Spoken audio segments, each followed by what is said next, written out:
कहानी का शीर्षक है सटीक इलाज। रात के 12:30 बजे दरवाज़ा खुलने की आवाज़ सुनकर बुजुर्ग उषा जी ने उसी ओर देखा तो सामने बेटा सुमित और बहू नेहा अंदर की ओर आ रहे थे। ये क्या लगा रखा है तुम दोनों ने हर रोज? देर रात को पार्टी में से लौटना। मैं बूढ़ी यहाँ सारा घर का काम करती रहती हूँ और तुम्हारे बाबूजी को बाहर जाकर सब्जी दूध लाना पड़ता है। मैं कुछ कहती नहीं थी कि हो जाता है कभी कभार, मगर तुम दोनों ने ये तो अति ही कर दी। बेटा थोड़ी तो शर्म करो तुम दोनों। सुमित ने पहले तो घूरकर माँ को देखा, फिर अपनी पत्नी नेहा की ओर जिसका भी चेहरा गुस्से से तमतमाया हुआ लग रहा था। सुबह बात करते हैं माँ से।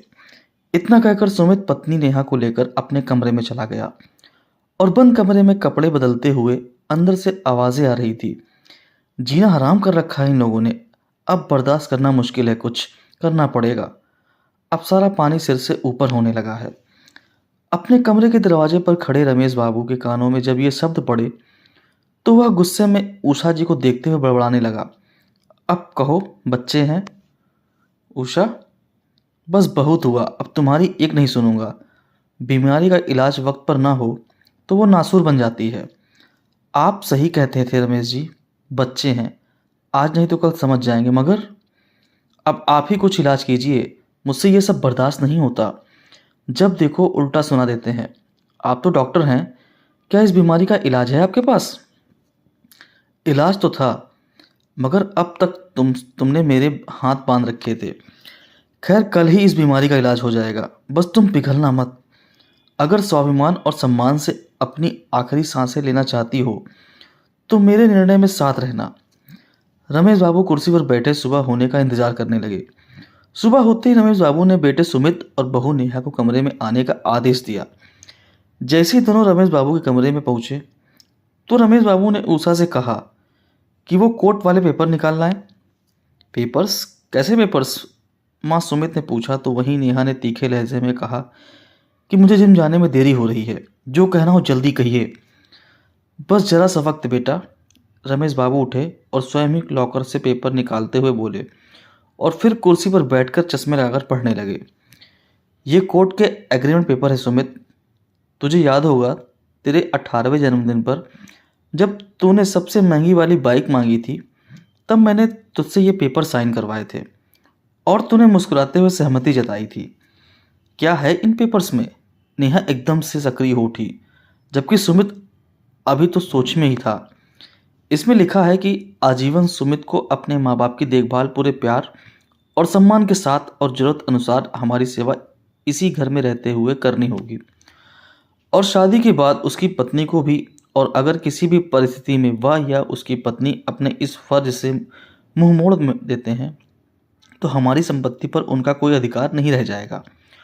और इतना ही नहीं, सुमित को डॉक्टर बनाने में जो लाखों का खर्च हुआ हमारा, वो भी सुमित को ब्याज के साथ चुकाकर यहाँ से पत्नी सहित चले जाना होगा।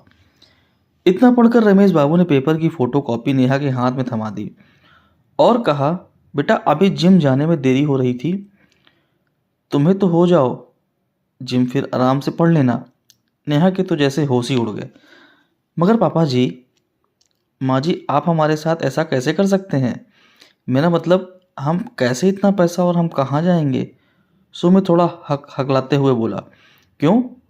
रात को तो तुम कह रहे थे कि पानी सिर से ऊपर कुछ करना पड़ेगा। एक्स्ट्रा एक्स्ट्रा क्या हुआ? पापा, वो सुमित नेहा को देखकर बोला है। हाँ पापा जी, हमें माफ़ कर दीजिए, वो हम बच्चों से गलती हो जाती है तो बड़े उन्हें माफ़ कर देते हैं, आप भी हमें माफ़ी। नेहा थोड़ा सा धीमी आवाज़ में सिर झुकाकर बोली। बेटा, जख्म जब लाइलाज हो जाए तो उसको काटना ज़रूरी हो जाता है। ये बात हम दोनों डॉक्टर होने की हैसियत से बखूबी जानते हैं। क्यों सुमित, सही कहा ना? खैर, अगर आगे से जिम्मेदार और सावधानी बरतने का वादा करो तो कुछ समय दूसरी दवा से इलाज करने की परमिशन दे सकता हूँ। जैसे कि आज से, बल्कि अभी से रसोई घर तुम्हारे जिम्मे और बाहर से सामान और वगैरह जिम्मेदारी तुम्हारी सुमित। हाँ, यदि तुम दोनों अच्छे से अपनी जिम्मेदारियों को निभाने लगोगे तो हम दोनों भी तुम्हारी मदद करते रहेंगे। वरना एक और वसीयत तुम तैयार की हुई है जिसमें हमारे बाद ये सब अनाथ आश्रम का होगा। नहीं पापा जी, नहीं, हम दोनों अपनी अपनी जिम्मेदारियों को बखूबी निभाएंगे। सुमित और नेहा एक साथ बोल पड़े। ठीक है, तो शुरू हो जाओ। रमेश बाबू ने जैसे ही कहा, नेहा तुरंत रसोई की ओर नाश्ता बनाने के लिए दौड़ी, तो वहीं सुमित थैला लिए दूध लाने। रमेश बाबू जहाँ भौं को हिलाकर मुस्कुराते हुए उषा की ओर देख रहे थे, वहीं उषा जी मुस्कुराने लगी थी। आखिर देर से ही सही, आज उन्हें बीमारी का सटीक इलाज जो मिल गया था। दोस्तों, उम्मीद करता हूँ ये कहानी आपको पसंद आई होगी। अगर पसंद आई वीडियो को लाइक करें, शेयर करें और चैनल पर नए हो तो चैनल सब्सक्राइब करना ना भूलें। धन्यवाद।